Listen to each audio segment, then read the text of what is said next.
اللہ نے سنا اور حالات کو بدلا اور معراج پہ بلایا ہے۔ ایک سبق معراج کا یہ ہے۔ دوسرا ثابت قدمی کا، امت کے لیے یہ بہت ضروری ہے۔ آج جب کہ دین کے سلسلے میں، محمد الرسول اللہ کے سلسلے میں، اسلامی شریعت کے سلسلے میں لوگوں کی طرف سے کنفیوژن پھیلایا جا رہا ہے، دین کے مسائل کے سلسلے میں، حضور کی سیرت کے سلسلے میں ایسی باتیں کہ دل کے اندر ایمان و یقین میں کمزوری آ جائے کہ دین اسلام میں یہ تعلیم دیتا ہے، اس میں یہ ہے، اس میں یہ ہے، فلاں، اس طرح کی باتیں لوگوں کی طرف سے، دشمنوں کی طرف سے پھیلائی جا رہی ہے تاکہ دین اسلام سے لوگ دور ہو جائیں۔ ایسے موقع پر، ایسے حالات میں ہمیں اپنے اصولوں پر، اپنے عقیدہ توحید پر، اپنی شریعت پر، اپنے دین پر، ایمان پر جمنا ہے۔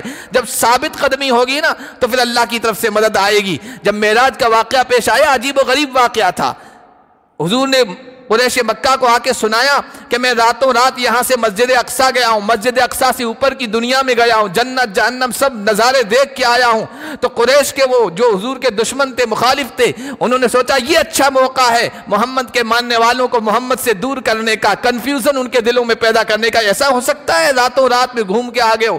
آئے، بھاگے، دوڑے ہوئے، سب سے پہلے ابو بکر صدیق کے پاس آئے، کہا کہ ابو بکر تمہارا وہ جو یار ہے محمد، وہ یہ کہہ رہا ہے کہ راتوں رات میں یہ سب مناظر دیکھ کے آ گیا ہوں، کیا تم اب بھی اس کو نبی مانو گے؟ اس کو اب بھی تصدیق کرو گے؟ اس کو سچا مانو گے؟ ابو بکر رضی اللہ تعالیٰ عنہ نے کہا کیا محمد نے یہ کہا ہے؟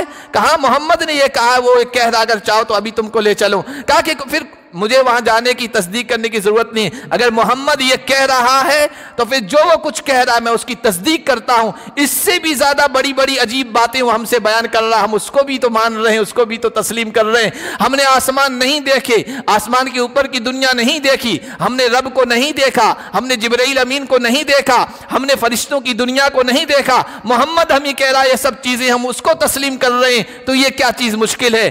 ہم تمہارے اس کنفیوژن میں نہیں مبتلا ہوں گے، ہمیں ذرہ بھی شک نہیں ہے وہ جو کچھ کہہ رہا ہے وہ سچ ہے، اور اس کے سامنے یہ واقعات پیش آئے ہیں، ہمیں اس پر ایمان ہے۔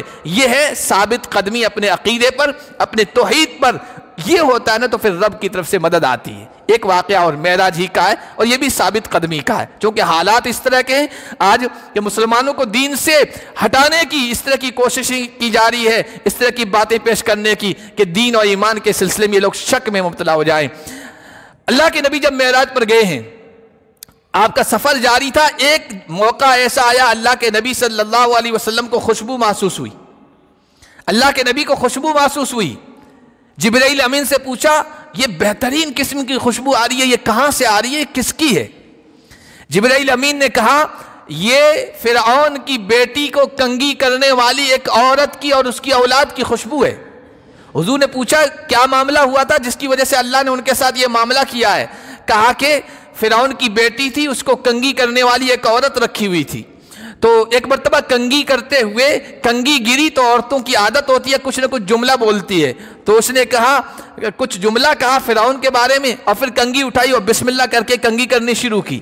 تو بچی ہوشیار تھی، بچی نے کہا اللہ کے نام سے جو تم کہہ رہی ہو یہ اللہ کون؟ میرا جو ابا ہے فرعون خدائی کا دعوے دار تھا نا، اسی کا نام لے رہی ہو، وہی ہے؟ کہا کہ نہیں وہ اللہ اور ہے، تمہارا جو باپ ہے فرعون وہ خدا تھوڑی ہے، وہ اللہ تھوڑی ہے، میرا اللہ اور تمہارا اللہ اور فرعون کا اللہ اور ہے۔ کہا کہ اچھا تم یہ عقیدہ رکھتی ہو، میں اپنے ابا کو جا کے بتاتی ہوں۔ کہا جا کے بتا دینا۔ اس نے جا کے فرعون کو بتا دیا، فرعون نے بلایا اس کو، کیا تم میرے علاوہ کسی اور رب کو مانتی ہے، کسی اور اللہ کو مانتی ہے؟ کہاں، میرا، تمہارا، تمہاری بچی کا، ساری انسانیت کا اللہ اور ہے جو ساری طاقت والا ہے۔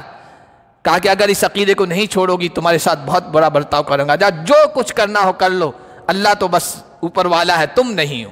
تو اس نے ایک دیگ میں پانی یا تیل کھلوایا، گرم کیا، اور اس کے بعد کہا کہ تم یہ عقیدہ چھوڑتی ہو یا نہیں، مجھے رب مانتی ہو یا نہیں؟ کہا نہیں۔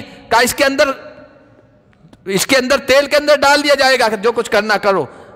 اس نے ایسا کیا کہ اس کے بچے تھے ماشطہ کی کنگھی کرنے والی کے، ایک ایک بچے کو اس کے سامنے ڈالنا شروع کیا، جل بن کر راکھ ہو گئے۔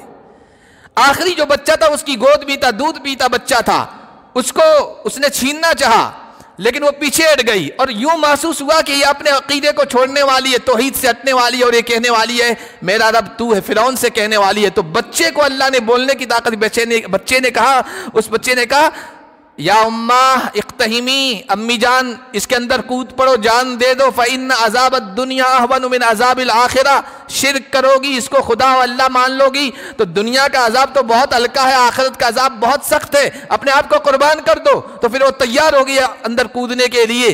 اللہ کے نبی سے جبرائیل امین نے کہا یہ جو خوشبو آ رہی ہے نا، اس عورت نے یہ کہا تھا کہ میں مرنے کے لیے تیار ہوں، جلنے کے لیے تیار ہوں، فرعون میری آخری خواہش یہ کہ میری ہڈیاں اور میرے بچوں کی ہڈیاں جو بچ جائیں اس کو ایک چیز میں جمع کر کے ایک ساتھ دفن کر دینا، وہ ایک جگہ دفن کی ہوئی ہے، اور یہ جو آپ کو خوشبو محسوس ہو رہی ہے نا، یہ ان کی خوشبو محسوس ہو رہی ہے۔ یہ اس عقیدہ توحید پر ثابت قدمی کا نتیجہ تھا۔ تو معراج کا ایک واقعہ یہ بھی ہے، صدیق اکبر بھی ثابت قدم رہے، ڈگمگائے نہیں، اور یہ بھی اللہ کی بندی توحید پر ثابت قدم رہی، ڈگمگائی نہیں، تو حضور کو خوشبو سنگوائی گئی کہ دیکھو توحید پر جمنے والے، ایمان پر جمنے والے اور اللہ کی شریعت پر جمنے والوں کا انجام کتنا بہتر ہوتا ہے۔